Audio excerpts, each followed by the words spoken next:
Hello students, आज के module में हम पढ़ने वाले हैं प्रोटेक्शन फ्रॉम वीड्स। तो हमारी ये जो क्रॉप प्रोटेक्शन की होल प्रोसेस है, हमने अब तक क्या क्या किया। हमने पहले सॉइल को प्रिपेयर की। सॉइल की प्रिपरेशन में हमने चेक किया कि जो मिनरल्स हैं, आयंस हैं, न्यूट्रिएंट्स हैं सॉइल में, उसकी अवेलेबिलिटी कितना है। और हमने ये भी चेक किया कि जो सॉइल है उसमें मॉइस्चर कितना है। अगर सॉइल में मॉइस्चर नहीं होगी तो हमारे जो क्रॉप प्लांट्स हैं उनकी जो रूट हैं वो अच्छी तरह से पेनिट्रेट नहीं कर पाएंगे मिट्टी के अंदर तक। तो हमने वो भी चेक किया। उसके बाद हमने मैन्योर एंड फर्टिलाइज़र को भी ऐड किया ताकि हमारी जो सॉइल है वो रिप्लेनिश हो सके और उसके साथ साथ सॉइल की प्रोडक्टिविटी बढ़े, उसकी जो उपजाऊ क्षमता है वो बढ़े। और उसके बाद हमने क्या किया, हमने वाटरिंग की, टाइम टू टाइम वाटरिंग की। जो भी सीजन होगी उसके साथ जो भी फसल हम कल्टीवेट कर रहे हैं उसके हिसाब से हमने वाटरिंग यानी इरिगेशन प्रोसेस को फॉलो किया। अब क्या करेंगे हम, अब हम हमारे जो क्रॉप प्लांट्स हैं उन्हें हम वीड्स से प्रोटेक्ट करेंगे। ये वीड्स क्या होते हैं? वीड्स वो अनडिजायरेबल अनवांटेड प्लांट्स होते हैं जिन्हें जो अपने आप खुद ब खुद ही ग्रो होते हैं। हम उन्हें पर्पजफुली लगाते नहीं हैं। आपने देखा होगा आपकी जो किचन गार्डन है, आपने सपोज वहाँ कोरिएंडर प्लांट खुद लगाए हैं। कुछ दिन बाद क्या होगा ना, उसके साथ साथ कोरिएंडर प्लांट के साथ साथ कुछ अदर स्पेसीज़ के प्लांट्स भी खुद ब खुद ग्रो होंगे, अपने आप ही ग्रो हो गए होंगे। कुछ घास उग गए होंगे, उन्हें आपने पर्पजफुली लगाया नहीं है, वो खुद ब खुद ग्रो हुए हैं। यही जो अनवांटेड प्लांट्स होते हैं उन्हें क्या कहा जाता है? उन्हें वीड्स कहा जाता है।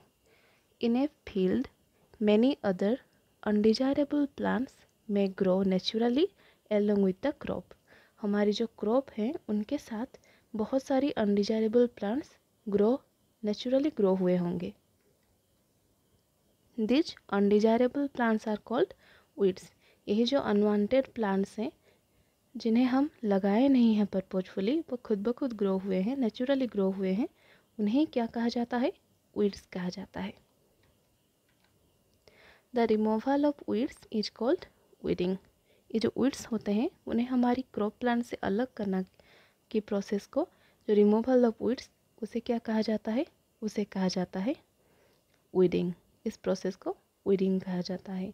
तो हमें इन वीड्स को हमारी जो मेन प्लांट से अलग क्यों करना होगा?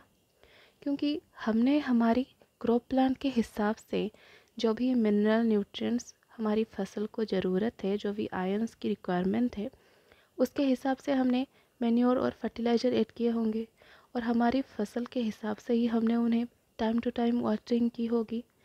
पर ये जो वीड्स होते हैं वो नेचुरली ग्रो तो करते हैं, पर वो वही मिनरल्स, वही आयंस, मैन्योर, फर्टिलाइज़र्स और वाटर, ये सब एब्जॉर्ब करते हैं। पर हम ये सब को किसकी रिक्वायरमेंट में दी थी? हमारी फसल, हमारी जो मेन क्रॉप प्लांट है उसकी रिक्वायरमेंट के हिसाब से दी थी।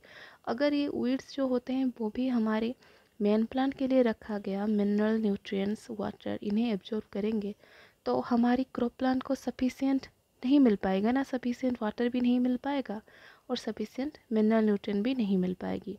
तो उनकी ग्रोथ हैम्पर होगी, उनकी हेल्दी ग्रोथ नहीं हो पाएगी, अच्छी प्रोडक्शन नहीं हो पाएगी, अच्छी हार्वेस्टिंग नहीं हो पाएगी।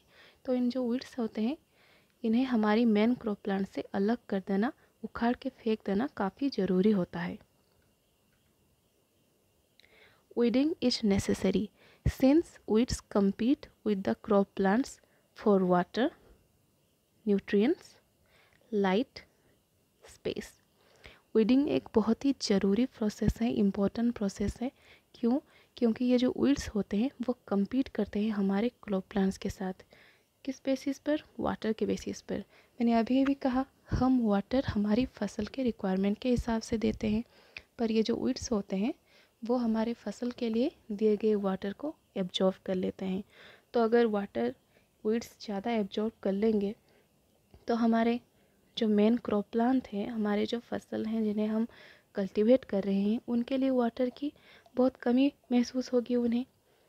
फिर बात आई न्यूट्रिएंट्स की। तो ये जो वीड्स होते हैं वो हमारे क्रॉप प्लांट से भी ज़्यादा अच्छी तरह से ग्रो करते हैं, ठीक है, बहुत जल्दी ग्रो करते हैं। कैसे? वो जो भी न्यूट्रिएंट्स होते हैं सॉइल में उन्हें एब्जॉर्ब कर लेते हैं, और इसलिए हमारे जो क्रॉप प्लांट्स होते हैं उनकी हेल्दी ग्रोथ भी नहीं हो पाएगी। अब बात आई लाइट एंड स्पेस की। जब हम सोइंग प्रोसेस पढ़ रहे थे, हमने वहाँ क्या पढ़ा? हमने वहाँ ये पढ़ा कि हम जो सीडलिंग को जो ट्रांसप्लांट करेंगे खेतों में, हमारे फील्ड में, या फिर अगर हम बीज भी बोएंगे तो हम उनके बीच में कुछ स्पेस रखेंगे, कुछ गैप रखेंगे। किस लिए रखेंगे?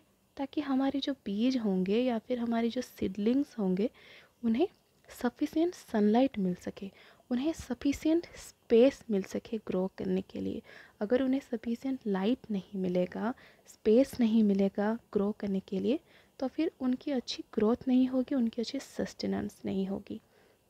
तो ये जो वीड्स होते हैं वो क्या करते हैं ना, हमारी जो स्पेस हमने छोड़े होंगे उनके ग्रोथ के लिए, हमारी क्रॉप प्लांट की ग्रोथ के लिए, उसी स्पेस पे ये जो अनवांटेड वीड्स होते हैं, वो अनवांटेड प्लांट्स होते हैं, वो नेचुरली ग्रो हो जाते हैं। तो स्पेस बचेगी नहीं, हमारे जो क्रॉप प्लांट्स हैं उन्हें सफिशिएंट सनलाइट भी नहीं मिलेगी और स्पेस भी नहीं मिलेगी हेल्दी ग्रोथ के लिए। तो इसलिए वीडिंग एक बहुत ही इम्पोर्टेंट प्रोसेस है। ये जो अनवांटेड प्लांट्स है, वीड्स हैं, इन्हें निकाल के फेंक देना काफ़ी ज़रूरी है। दस they affect the growth of crop. तो इसी तरह वो हमारी जो क्रॉप की हेल्दी ग्रोथ है उससे इफेक्ट पकाएंगे, हमारी प्रोडक्शन में इफेक्ट पकाएंगे, हमारी अच्छी हार्वेस्टिंग में भी इफेक्ट पकाएंगे। Some weeds interfere even in harvesting. कुछ वीड्स क्या करते हैं ना, हार्वेस्टिंग में भी इंटरफेयर करते हैं। क्या होता है ना, जो वीड्स होते हैं जब वो बड़े हो जाएंगे तो उनके भी फ्लावर्स आएंगे, उनके भी सीड्स आएंगे। तो जब हार्वेस्टिंग के टाइम पे क्या होगा, सपोज हमने पेडी की हार्वेस्टिंग की, हमने जो चावल है उसकी हार्वेस्टिंग कटाई की, तो चावल के जो ग्रेन है उसके साथ साथ ये जो वीड्स हैं उनके ग्रेन भी आ जाएंगे। तो कुछ वीड्स क्या होते हैं ना, वो पॉइजनस होते हैं एनिमल्स के लिए और ह्यूमन बींग्स के लिए, वो टॉक्सिक होते हैं। अगर हम ह्यूमन बींग राइस के साथ उन जो वीड्स होते हैं उनकी सीड्स को भी कंज्यूम करेंगे तो हमारी तबीयत तो ख़राब होगी ना। सपोज हमने जो व्हीट है, व्हीट क्रॉप की हमने कल्टीवेशन की, तो हमारी हार्वेस्टिंग के वक्त पर हमने हार्वेस्टिंग कर ली, कटाई कर ली, तो व्हीट ग्रेन के साथ साथ अगर ये जो वीड्स हैं इनके ग्रेन भी आ जाएंगे तो उन्हें ग्राइंड करके आटा बनाया जाता है। तो उन आटे को अगर हम कंज्यूम करेंगे, ह्यूमन कंज्यूम करेंगे, तो अल्टीमेटली हमें कोई ना कोई डिजीज होगा, हमारी तबीयत ख़राब होगी। ये ह्यूमन एंड एनिमल्स के लिए काफ़ी पॉइजनस भी होते हैं।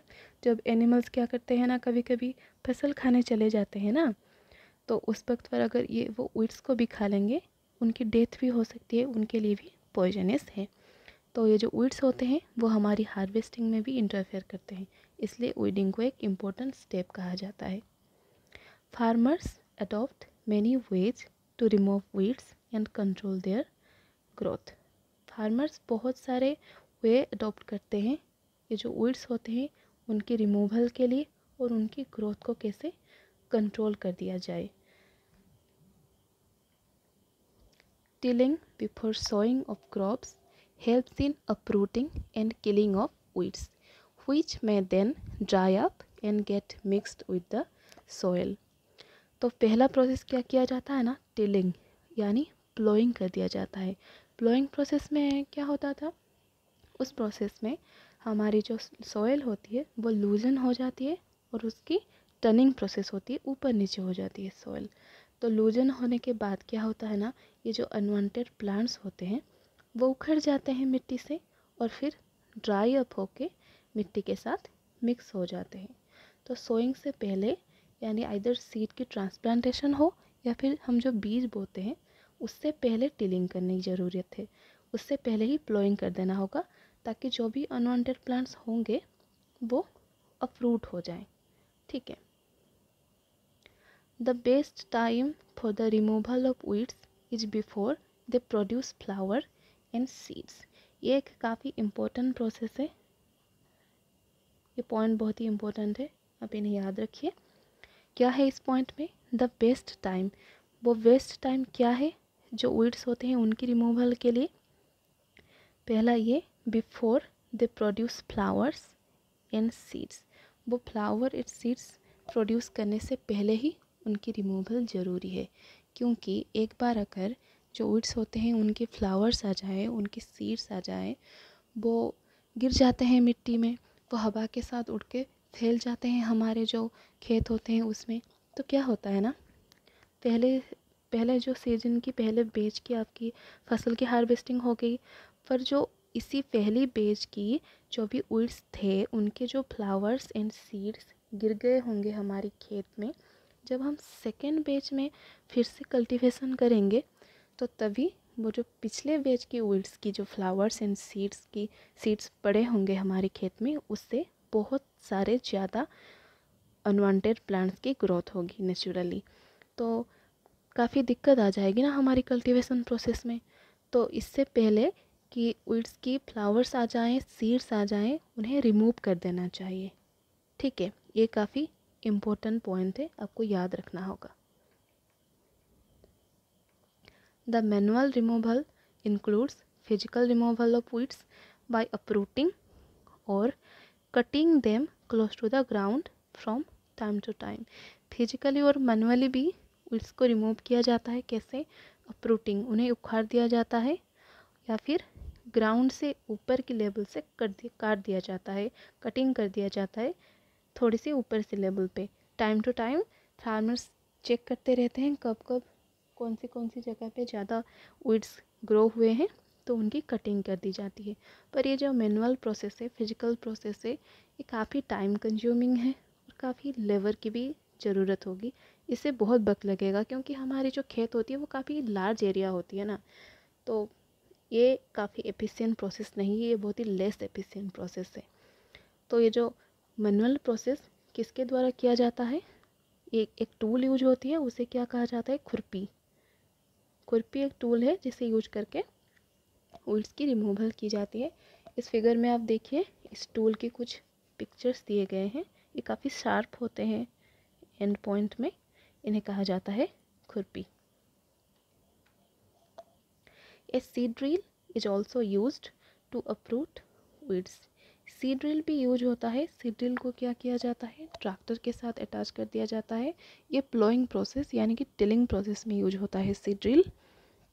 तभी वो क्या करते हैं ना, मिट्टी को लूजन कर देते हैं और उसके साथ साथ सॉइल की टर्निंग भी करते हैं, ताकि जो भी वीड्स होंगे वो उखड़ जाएंगे, अपरूट हो जाएंगे वीड्स, और ड्राई होके मिट्टी के साथ मिक्सअप हो जाएंगे। Weeds are also controlled by using certain chemicals।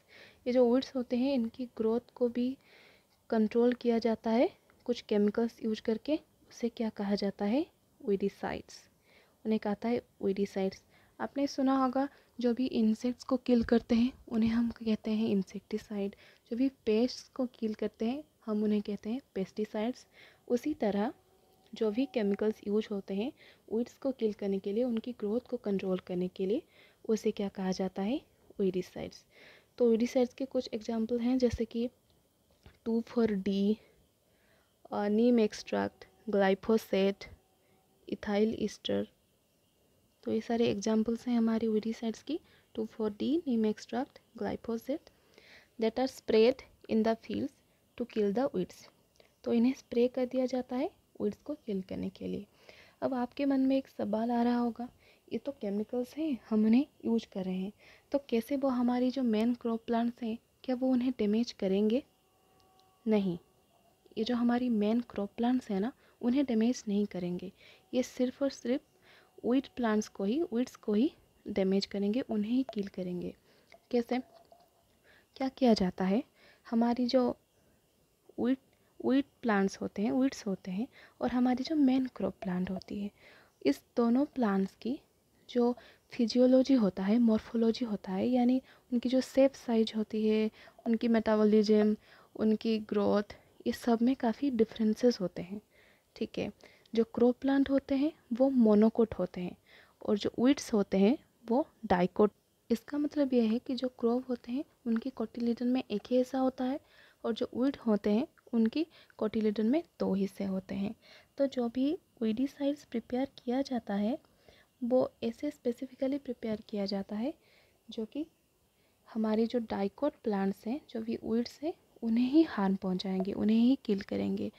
Specially हम जो व्हीट हैं और जो राइस कल्टीवेट करते हैं वो सब कुछ मोनोकोट प्लांट्स ही होते हैं। इसलिए जो वीडिसाइड्स होते हैं वो हमारी मेन क्रॉप प्लांट्स को कोई भी हानि नहीं पहुंचाते, क्योंकि मेन क्रॉप प्लांट्स और जो व्हीट प्लांट होते हैं उनकी जो फिजियोलॉजी या फिर मॉर्फोलॉजी कह सकते हैं आप, उसमें काफ़ी डिफरेंसेस हैं। They do not damage the crops, वो हमारी क्रॉप्स को डैमेज नहीं करते। The weedicides are diluted with water to the extent required and spread in the fields with a sprayer. जो वीडिसाइड्स होते हैं उन्हें क्या किया जाता है, उन्हें डाइल्यूट कर दिया जाता है वाटर के साथ, उन्हें बहुत सारे वाटर के साथ मिला दिया जाता है। वीडिसाइड्स में उनमें इंफॉर्मेशन दिया जाता है, मेंशन किया गया होता है कैसे उसे यूज करें। तो उसे देख के फार्मर्स उतना ही पानी में उसे डाइल्यूट कर देते हैं जितनी ज़रूरत है और उसे स्प्रे कर देते हैं एक स्प्रेयर की मदद से। ये आप देख पा रहे हैं, ये एक स्प्रेयर है और यहाँ आप देख पा रहे हैं किस तरह स्प्रे किया जा रहा है इस फिगर में। तो फार्मर्स इसी तरह स्प्रेयर की मदद से स्प्रे करते हैं। स्प्रेइंग ऑफ वीडिसाइड्स में affect the health of farmer. तो ये जो स्प्रे करते हैं वो वीडिसाइड्स, वो केमिकल्स होते हैं ना, तो वो कभी कभी फार्मर्स की हेल्थ को भी अफेक्ट करते हैं। अगर वो आँखों के पास आ गया वो केमिकल्स तो आई इन्फेक्शन हो सकती है, कभी कभी लंग्स इन्फेक्शन हो सकती है, क्योंकि वही केमिकल्स को वो इनहेल करते हैं, सांस में लेते हैं। तो कभी कभी उन्हें हेडेक हो सकती है, उनकी चेस्ट में पेन हो सकती है, बहुत सारी हेल्थ प्रॉब्लम्स हो सकते हैं फार्मर्स के लिए। इसके लिए वीडिसाइड्स को यूज करने के वक्त फार्मर्स को कुछ प्रिकॉशंस लेने की ज़रूरत है। So they should use this chemicals very carefully, काफ़ी केयरफुली उन्हें यूज करना चाहिए। कुछ प्रिकॉशंस भी लेना चाहिए, जैसे कि they should cover their nose and mouth, उन्हें मास्क पहन लेनी चाहिए, अपनी नोज एंड माउथ को कवर करनी चाहिए with a piece of cloth during spraying of this chemicals. इन केमिकल्स को यूज करते वक्त इधर वो मास्क पहने या फिर किसी कपड़े से अपने जो नोज एंड माउथ को उन्हें ढक लेना चाहिए, ताकि वो जो केमिकल्स हैं उनकी कांटेक्ट में वो ना आए, उन्हें कोई हेल्थ की इशू ना हो। तो फिर आज के मॉड्यूल में हमने क्या क्या पढ़ा? हमने पढ़ा कि ये वीड्स क्या होते हैं, वीड्स की रिमूवल क्यों ज़रूरी होता है और वीड्स को कैसे रिमूव किया जाता है, कौन से केमिकल्स यूज किया जाता है, और केमिकल्स यूज करते वक्त हमारे जो फार्मर्स होते हैं उन्हें कौन सी प्रिकॉशन को लेने की ज़रूरत है। तो आज के लिए बस इतना ही, फिर मिलते हैं नेक्स्ट सेशन में। Thank you.